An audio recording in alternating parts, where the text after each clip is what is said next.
The Oregon Ducks just got the best news that they could possibly ask for. We've been waiting a while for this kid to commit. We've known that he was probably going to be a Duck, and it is finally official.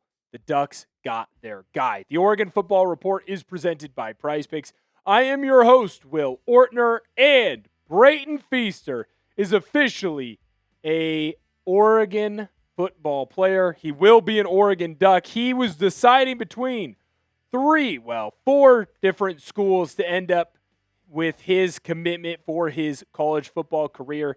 Of course, the Ducks, they had been tracking to land Feister for quite some time. He actually was seen wearing a lot of Oregon football gear, which is a really good thing for the Ducks if you have a player that's already excited about joining your university and he hasn't even committed yet. That means that it probably is going to be an easier job to get that one done. This is a huge win for the University of Oregon, and we're going to break it all down on this show. We're going to talk about why Feister is such a good prospect at that linebacker position. We're going to talk about how he adds to this 2027 recruiting class. We're going to talk about where the Ducks go from here. How do they retain the rest of this recruiting class? Because nothing's signed yet, nothing's on the dotted line. Players could potentially end up flipping their commitment elsewhere. And we're going to talk about where do the Ducks end up going from here. But this, of course, is why you subscribe to the channel. We get you the Oregon football news that you cannot live without. If you subscribe to the channel, you turn on your notifications, you set those noties to all, guess what? The minute we drop a video, there will be an alert that gets out to you. Don't miss any of this content. Subscribe to the channel. So let's meet the newest man who's coming to the University of Oregon. Brayton Feister is a 6'2", 245-pound linebacker from the great state of Ohio. This kid is built like a brick, you-know-what house, man. He's got muscles on muscles on muscles, but he's not someone that's so stiff and tight he can't move.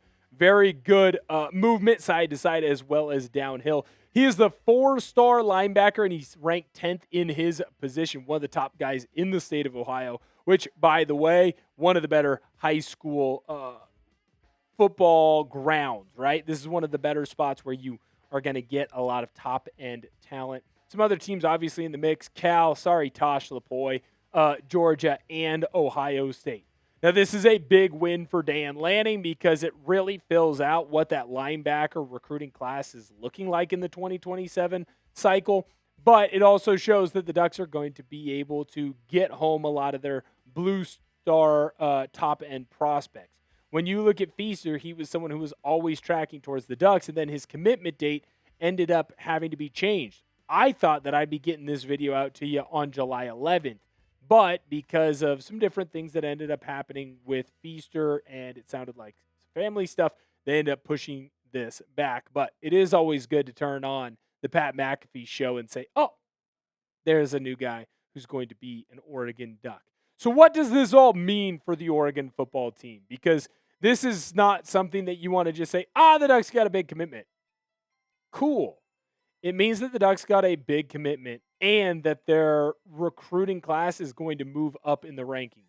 Now, are recruiting class rankings an end-all, be-all? AKA, because Texas A&M is in the number one spot right now, that means they're going to win a national championship here in 2 or 3 years? No, of course not. Not necessarily. But the better that your recruiting class is, the more often that you end up having success. Better players, better talent. If you have the right coaches, they develop.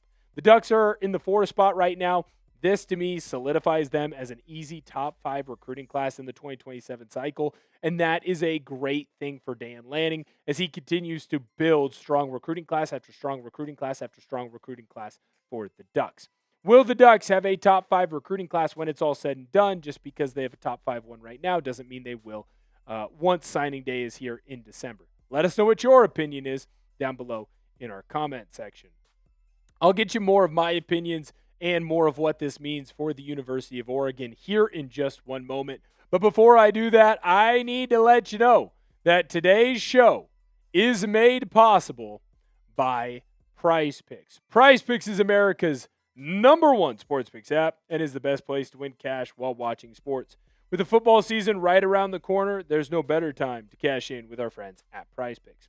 And I'll tell you this, The app is really easy to use.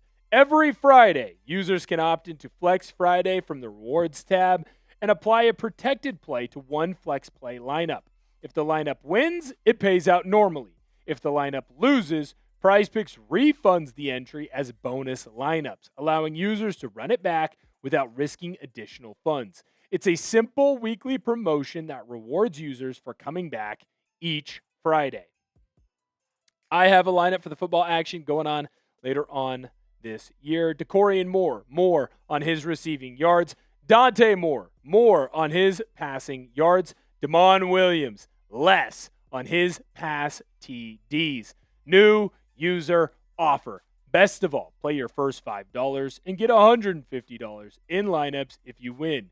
Just use code HMA when you sign up.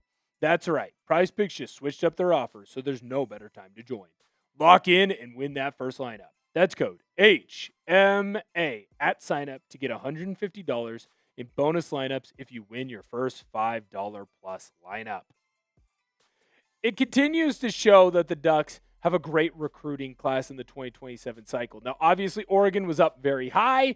A couple of flips ended up coming in. A flip that was supposed to come to the University of Oregon ended up going elsewhere. And so that ended up kind of jumbling what this class was going to be. Never were the Ducks outside of the top 10, but they were certainly a little bit further back than I think most people would traditionally expect. But the more and more that you look at this class, there is a ton of talent. Samash Stanford, Toa Satele, Will Menzel, Rashad Streets, Zane Rowe. Very good players. Josiah Molden, the best player in the state of Oregon. You have Big Lex, Avery Michael, really manning down the offensive line for this team. Achilles Reyna can grow into being a star. But then you really see a big run for the Oregon Ducks on a lot of their top-end talent right there at the Dakota Garant commitment. Because as soon as Garant committed, that's when you saw a bunch of other 4- and 5-star players come in and say, yes, I want to be an Oregon Duck. From Cartwright to Walden to Stepp, Saab, and now finally Feister, you are seeing a freaking loaded class for the Oregon Ducks. You have players that have success at the high school level. You have guys that are going to be able to step in and compete to being starters day one when they get on campus in Eugene. You have guys that are probably going to have to take time to develop.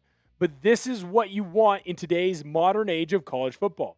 You want and you need to build a strong team through your high school recruiting classes and supplement that talent by going into the transfer portal and grabbing players that do end up panning out at other places that can help build up your team. That's what Dan Lanning continues to do. The offensive line that the Ducks have in right now, largely homegrown talent. You needed a quarterback? Lanning went and got Dante Moore, and much to the chagrin of producer Tom, Dylan Raiola, but that will be for next year. You went in and you got strong wide receivers in the high school recruiting classes. You also got a strong receiver as a transfer. Defensively, you've done the same thing in the secondary. This team is littered with talent from high school classes, and then you plug in little pieces of different players that can help bolster your lineup in the portal that were either in a position that you didn't hit on as much as you would have previously hoped, or you just had an upgrade there, and that's a huge thing. So now where do the Ducks go? You need to make sure that you have a focus on retention. Keep this recruiting class as is. The Oregon Ducks have already had a couple of flips, and that's important to remember. Just because a kid is committed right now does not mean that he is locked in. And I might make the argument this is the most difficult time right now. Because yes, the Ducks are going to kind of poke and prod, see if there's anyone in the 27 class that they could flip from their different recruiting classes, but that also means that other teams are going to do that as well. I think it's easy in this time frame for rumors to start swirling, and when rumors start swirling, you can either get yourself into trouble because guys are going to leave because you start looking at other players, or you kind of forget about a player and they leave you, right? It's easy to be a great boyfriend when you're a month into your relationship. All you do is get the flowers. All you do is offer to take her out on dates. It's harder to be a good boyfriend when you're 7, 8, 9 months in. You can become complacent. Don't allow yourself to become complacent. And yes, I know it's not the best analogy, me being a boyfriend to the special lady friend and the coaches with these high school recruits, but that is what is important. You have to make sure that you have a greater focus on these players to make sure that they don't flip their commitment and go somewhere else. Be attentive. Keep building those relationships. Lastly, it's time to start focusing a little bit on the 2028 class. Does that mean completely forget about this class? Absolutely not. But now it's time to make sure that you get guys already onto campus. Get them in for game visits. Get them to practices if you can. Start, whatever you're allowed to do NCAA wise. I don't know if it's you can only call at certain times or email at certain situations, DMs, whatever, right? The recruiting rules continually change. Whatever you're allowed to do as a staff, continue to do that because the 28 class, they're going to have big shoes to fill. And players are already starting to commit. The Ducks are going to have to make sure that they're at the forefront of that. Thank you guys so much for viewing today's video. Make sure that you hit that subscribe button. It was a lot of fun covering this Oregon football team, and it's a lot of fun to see a big-time commitment like this. You make sure that you don't miss any Oregon football news. You hit that sub button. Thank you guys so much for coming in, hanging out with us today. Can't wait to see you next time. And as always, SCODUCKS.